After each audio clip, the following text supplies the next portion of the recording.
À Oudelin, dans l'Est, c'est opération porte ouverte. Je vais donner accès libre aux gens qui vont pouvoir venir regarder tout ce qu'il y a dans la maison.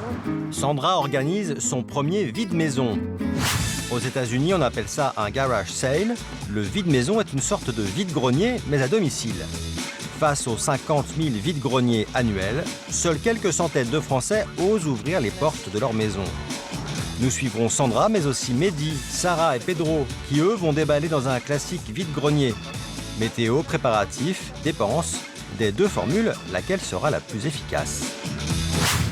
Il y a beaucoup d'objets encombrants, il y a beaucoup de meubles, donc on a préféré faire un vide-maison, donc donner libre accès à la maison. Ça nous évite de déplacer les meubles, et puis aussi, au moins on est au chaud. La grand-mère de Sandra a déménagé il y a quelques semaines et lui a laissé le soin de tout vider. Première étape, l'estimation. D'après vous, à combien achèteriez-vous ça? Écoute, 2 €. Allez, 2,50 € à juger. C'est vu au rabais, bien sûr. Hein. Le but de la vente d'aujourd'hui, en fait, c'est vraiment débarrasser pour pouvoir en fait, retaper la maison et puis peut-être la louer par la suite. Elle a convoqué 3 amis pour surveiller les 3 étages. Y a-t-il des bonnes affaires? C'était une grande collectionneuse de couvertures. Ma grand-mère aimait bien les fleurs. On a mis 1 € pour histoire de mettre un prix, mais si quelqu'un est intéressé, vraiment, on lui donne, il n'y a pas de souci. Hein, au moins, ce sera plus là.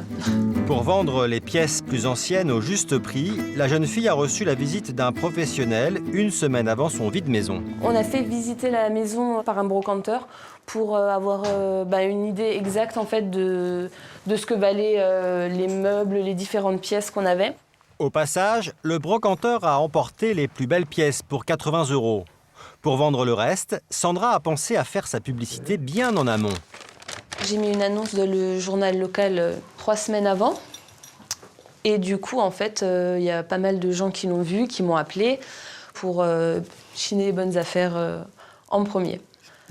5 h du matin, moins 1 degré sur l'île de France. Les préparatifs sont plus douloureux pour Mehdi, Pedro et Sarah, qui tentent, eux, le vide-grenier. Pour le matériel, ils ont réussi à emprunter des étalages de professionnels. Franchement, c'est trop parfait que mon père fasse les marchés, ça.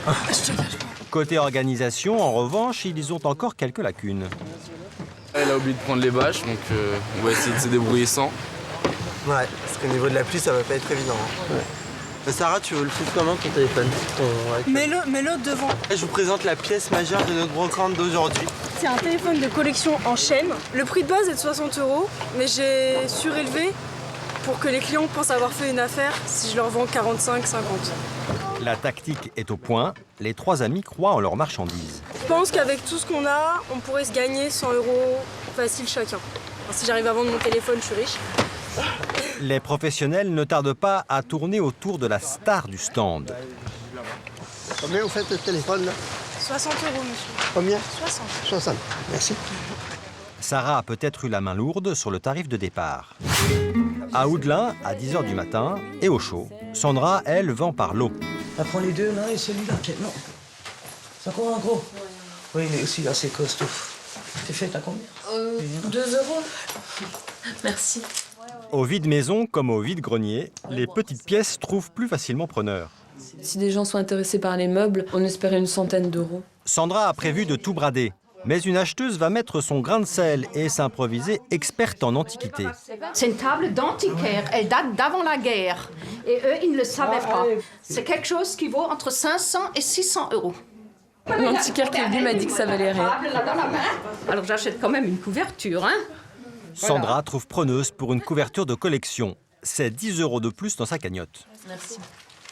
Le tiroir-caisse se remplit aussi à Montlhéry. Nos jeunes vendeurs ont misé sur la fréquentation du vide-grenier. Premier billet. Les 3 amis sont motivés. Leur recette doit servir à payer l'anniversaire d'une copine. Plus ils auront d'argent, plus le cadeau sera gros.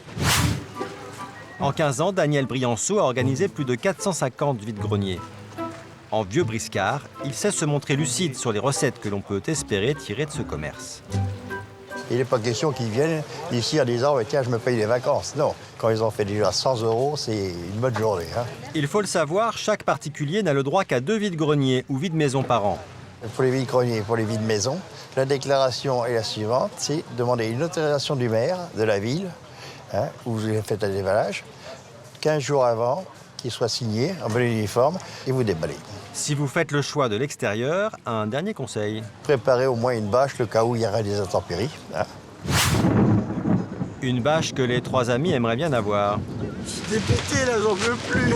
C'est un temps de chien. Les gens, on leur dit 1 euro, on dirait qu'on leur demande la fin du monde. Il n'y a pas de gens. Il n'y a pas de gens. Donc voilà. On fait avec. Le vieux téléphone n'a pas trouvé acquéreur. Les amis ont-ils quand même empoché 100 € chacun pour l'anniversaire de leur ami? Je suis à peu près à 60 euros.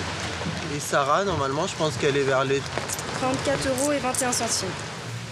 En tout, 94 € moins les 24 qu'ils ont payés pour leur place. Ils devront se contenter de 70 € pour le cadeau. Au vide-maison de Sandra, Clarisse, l'experte en antiquité, est toujours à l'affût d'une bonne affaire. Elle a d'ailleurs inventé une nouvelle formule. Là, je vais prendre les fleurs, là, les jonquilles, pour mettre dans mon jardin. Le vide-jardin. 2 plants de jonquilles, 2 rosiers. Là, c'est complètement insolite. Hein. J'imaginais pas du tout vendre les fleurs. Mais bon, si après, madame, ça lui fait plaisir. Oui, voilà. Bon, ben, c'est tout, hein. C'est tout le monde. C'est déjà bien. Au revoir, hein, merci. Pour son premier vide-maison et en 7 heures, Sandra a eu seulement une quinzaine de visiteurs. Qu'en est-il de ses bénéfices? On a vendu des couvertures, des bibelots, des casseroles, le micro-ondes et des fleurs. Donc bilan de la journée, 84 €. C'est ce qu'on espère à peu près. 84 € auxquels s'ajoutent les 80 € du brocanteur, moins les 15 € payés pour l'annonce dans le journal, soit 149 €. C'est une bonne expérience, c'était sympa. À refaire. À refaire certainement, mais en intérieur ou en extérieur?